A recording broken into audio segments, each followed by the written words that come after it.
Bismillahirrahmanirrahim. Assalamualaikum warahmatullahi wabarakatuh. Bismillah walhamdulillah wassalatu wassalamu ala rasulillah la hawla wa la quwata illa billah amma ba'da. Perkenalkan, nama saya Muhammad Arif Ma'ruf, NIM 2017201013 dari Prodi 1 Ekonomi Syariah A, Fakultas Ekonomi dan Bisnis Islam IAIN Purwokerto. Pada kesempatan ini, izinkan saya untuk menyampaikan sedikit materi yang sudah saya terima dan untuk memenuhi tugas yang diberikan oleh dosen Pak Nur Wahid STHI MA pada mata kuliah Ulumul Hadis yang berjudul Istilah-istilah dasar dalam studi hadis. Untuk yang pertama, saya akan menyampaikan tentang pengertian sunnah menurut beberapa ulama. Menurut ulama hadis, mereka berpendapat bahwa sunnah adalah segala sesuatu yang berhubungan dengan Nabi Muhammad SAW, baik berupa perkataan, perbuatan, ketetapan, ciri fisik, dan budi pekerti Nabi, baik yang terjadi sebelum kenabian ataupun sesudahnya, dan yang mengandung hukum syara ataupun tidak. Kemudian menurut ulama usul fikih, mereka berpendapat bahwa sunnah adalah segala sesuatu yang berasal dari Nabi Muhammad SAW dan mengandung hukum syara. Kemudian menurut ulama fikih, mereka berpendapat bahwa sunnah adalah hukum syara yang menuntut pekerjaan, namun tidak wajib dan tidak disisa apabila melanggarnya. Kemudian ada hadis.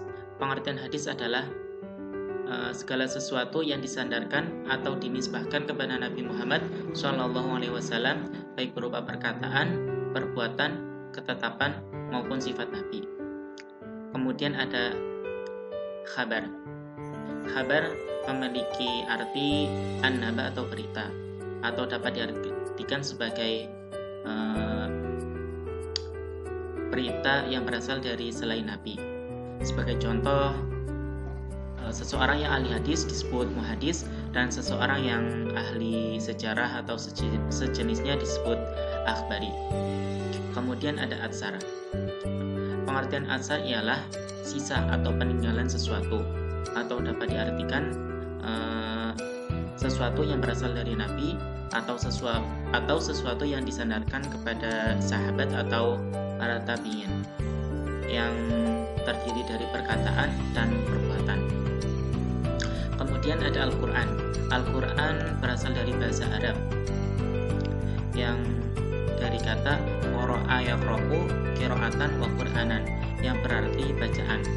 Sedangkan menurut istilah, Al-Quran adalah kalam Allah SWT yang mengandung mukjizat yang diturunkan kepada Nabi Muhammad SAW melalui malaikat Jibril, yang diriwayatkan secara mutawatir dan dinilai pahala bagi yang membacanya. Kemudian ada pembagian hadis. Pembagian hadis ditinjau dari segi sanadnya dibagi menjadi dua. Yang pertama, hadis yang disandarkan kepada Nabi Muhammad SAW sendiri disebut hadis nabawi, dan yang kedua, hadis yang disandarkan kepada Allah Subhanahu wa taala disebut hadis qudsi. Hadis qudsi adalah segala perkataan yang disandarkan oleh Nabi Muhammad SAW kepada Allah Subhanahu wa taala. Jumlah hadis qudsi sendiri hanya terdiri 400 hadis yang terulang-ulang sanadnya. Namun hanya ada 100 hadis yang tidak terulang-ulang sanadnya. Hadis qudsi tersebar dalam 7 induk hadis, dan isi kandungan hadis qudsi meliputi akhlak, akidah, dan syariah. Contoh hadis qudsi terdapat pada hadis yang berjudul Al-Hadis Al-Qudsiyah yang diterbitkan oleh Jumhur Mesir Al-Arabiyah. Kemudian ada perbedaan hadis qudsi dan hadis nabawi. Yang pertama adalah terdapat pada sumber berita dan proses pemberitaannya.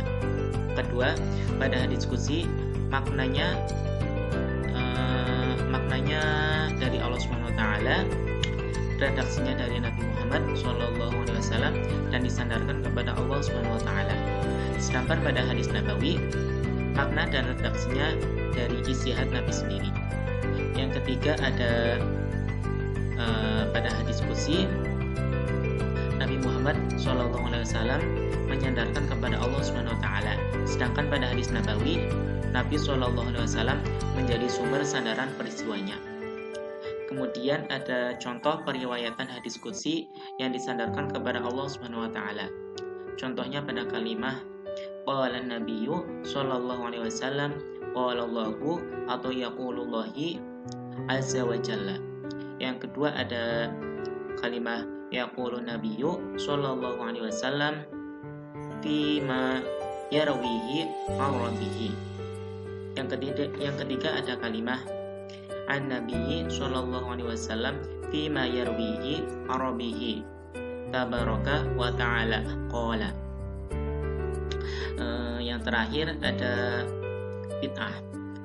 Bid'ah menurut bahasa adalah sesuatu yang diadakan tanpa ada contoh sebelumnya. Sedangkan menurut istilah, bid'ah adalah mengerjakan sesuatu yang baru yang belum ada pada masa Rasulullah SAW. Contohnya saya akan mencontohkan bid'ah hasanah yang terjadi setelah wafatnya Rasulullah SAW, yaitu azan Jumat. Jadi pada masa Rasulullah SAW, Abu Bakar, Umar, azan Jumat dikumandangkan apabila imam telah duduk di atas mimbar. Namun pada masa Utsman, kota Madinah telah meluas dan penduduk kota Madinah pun sudah semakin banyak. Maka penduduk Madinah perlunya suatu tanda atau sesuatu agar mereka tidak terlambat dalam melaksanakan ibadah sholat Jumat. Di antaranya yaitu sahabat Utsman menambah azan Jumat sebelum imam duduk di atas mimbar, sehingga para penduduk Madinah yang jauh dari tempat sholat Jumat dapat datang sebelum imam duduk di atas mimbar. Itu termasuk contoh hadis hasan yang dimana para sahabatnya itu menyetujuinya. Ya, mungkin itu sedikit mengenai materi yang sudah saya terima.